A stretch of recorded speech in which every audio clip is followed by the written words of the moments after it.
Akhir-akhir ini sedang ramai diperbincangkan oleh para netizen dan masyarakat luas tentang pernikahan Lesti dan Rizky Bilar.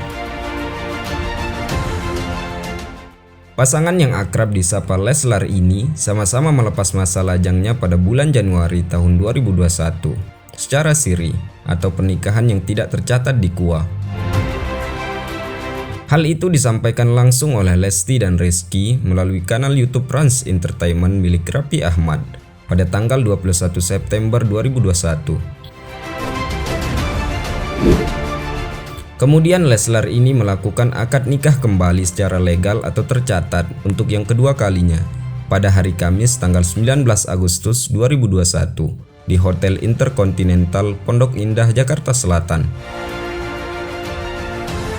Berarti mereka telah melakukan akad ijab qabul 2 kali.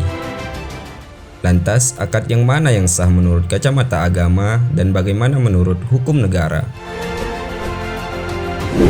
Kita sepakati terlebih dahulu dari sisi hukum negara, bahwasanya ketika dua orang menikah dengan cara siri atau tidak tercatat, maka ketika mereka ingin mencatatkan namanya agar dipandang legal dan sah oleh negara, maka mereka harus melakukan isbat nikah atau penetapan nikah di pengadilan agama. Kita juga harus sepakat bahwasanya secara agama, ketika dua orang yang telah menikah, kemudian ia ingin mengulangi nikahnya untuk yang kedua kalinya, maka hal itu dinamakan dengan tajdid atau pembaharuan nikah. Semuanya akan coba kami bahas satu persatu untuk memudahkan pemahaman kita. Yang pertama, isbat nikah adalah permohonan pengesahan nikah yang diajukan ke pengadilan agama untuk dinyatakan sahnya pernikahan dan memiliki kekuatan hukum. Ada beberapa prosedur yang harus dilakukan dalam mengajukan isbat nikah. Ketika proses pengajuan sudah dilakukan, maka pengadilan akan mengirim surat panggilan yang berisi tentang tanggal dan tempat sidang kepada pemohon dan termohon secara langsung ke alamat yang tertera dalam surat permohonan. Jika permohonan dua orang yang menikah siri dikabulkan, maka pengadilan akan mengeluarkan putusan atau penetapan isbat nikah. Setelah mendapatkan salinan putusan atau penetapan tersebut, maka bisa meminta kepada KUA setempat untuk mencatatkan pernikahan tersebut dengan menunjukkan bukti salinan putusan atau penetapan pengadilan tersebut. Tidak melakukan akad kembali.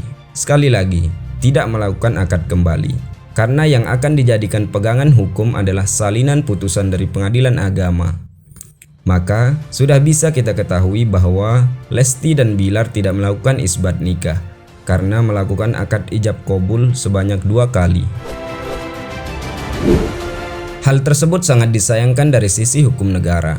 Bahkan isbat nikah ini pun masih ada kelompok-kelompok atau ormas yang tidak pro, seperti yang disampaikan oleh Marzuki Rashid, anggota Majelis Tarjih dan Tajdid Muhammadiyah. Beliau mengatakan bahwasanya isbat hanya boleh dilakukan terhadap pernikahan yang terjadi sebelum adanya Undang-Undang Nomor 1 Tahun 1974. Begitupun bagi pasangan yang melangsungkan pernikahan di kantor urusan agama atau dengan cara memanggil petugas pencatat nikah ke tempat akad nikah dilangsungkan. Akan tetapi, mereka tidak mendaftarkan pernikahannya secara resmi. Hal ini mengisyaratkan bahwa mereka tidak patuh terhadap hukum yang berlaku. Oleh karena itu, apabila mereka mengajukan pengesahan pernikahannya ke pengadilan agama, maka hakim selayaknya menolak pengajuan itu karena tidak ada landasan yuridis yang dapat diterima untuk mengabulkannya. Akan tetapi, bagi pasangan calon suami istri yang bertempat tinggal jauh atau karena faktor keamanan dalam situasi-situasi tertentu, sehingga petugas KUA tidak memungkinkan untuk datang kepada mereka, maka pernikahan boleh dilangsungkan sesuai dengan ketentuan ajaran. Tetapi hal ini hanya sekedar pendapat dan itu boleh-boleh saja, yang penting tidak makar. Kemudian, bagaimana dengan akad yang dilakukan sebanyak 2 kali atau dinamakan dengan tajdid atau pembaharuan nikah? Perlu kita ketahui terlebih dahulu, apa itu tajdid an-nikah? Menurut bahasa, tajdid berasal dari bahasa Arab yang asal katanya dari jaddada, yujaddidu, tajdidan, yang artinya memperbaharui. Jadi, tajdid an-nikah berarti memperbaharui pernikahan dengan melakukan pernikahan atau akad sekali lagi. Dalam kata tajdid juga mengandung arti yakni membangun kembali, menghidupkan kembali, menyusun kembali, atau memperbaiki sebagaimana yang diharapkan.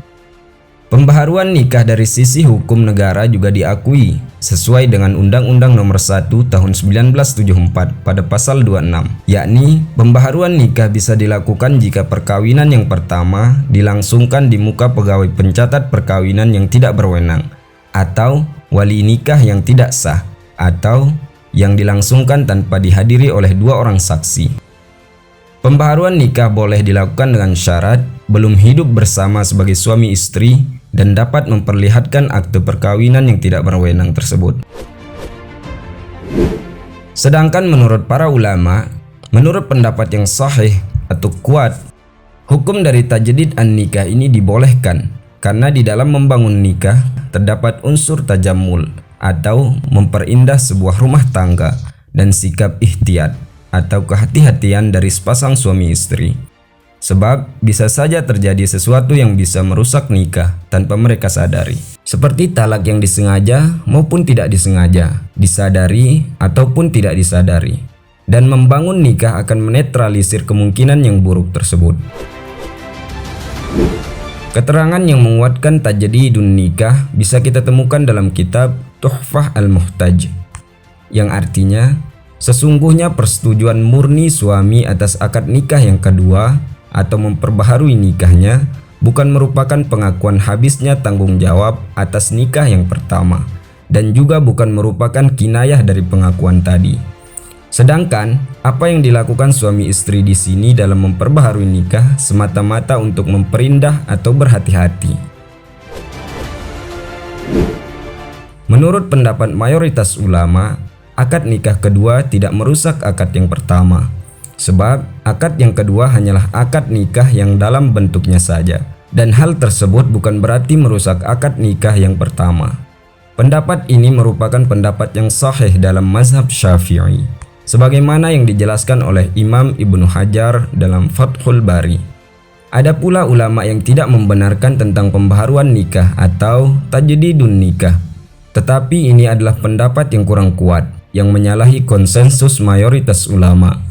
Seperti yang dikatakan oleh Syekh Ardabili dalam kitab Al-Anwar lil Amalil Abror, bahwasanya dengan melakukan tajdidun nikah atau pembaharuan nikah, maka nikah yang pertama telah rusak, dan tajdidun nikah itu dianggap sebagai pengakuan atau ikrar perpisahan, dan tajdidun nikah tersebut mengurangi jatah talak suami atau jatuh talak satu dan diharuskan memberikan mahar kembali. Jika seorang suami memperbaharui nikah kepada istrinya, maka wajib memberi mahar atau mas kawin, karena ia mengakui perceraian, dan memperbaharui nikah termasuk mengurangi hitungan cerai atau talak. Kalau yang dilakukan sampai 3 kali, maka diperlukan muhallil. Kita kembali kepada pernikahan Lesti dan Bilar, bahwasanya bisa kita simpulkan mereka melakukan tajdidun nikah, bukan isbat nikah. Dan dalam Islam, maka hal itu dibolehkan menurut pendapat yang kuat dari mayoritas ulama. Untuk masalah-masalah yang lain, seperti mereka melakukan pembohongan publik atau yang lainnya, silahkan teman-teman nilai sendiri, karena bukan ranah kami untuk menjelaskan hal tersebut. Kami hanya menjelaskan dari sisi akademisi. Semoga bermanfaat. Wassalamualaikum warahmatullahi wabarakatuh.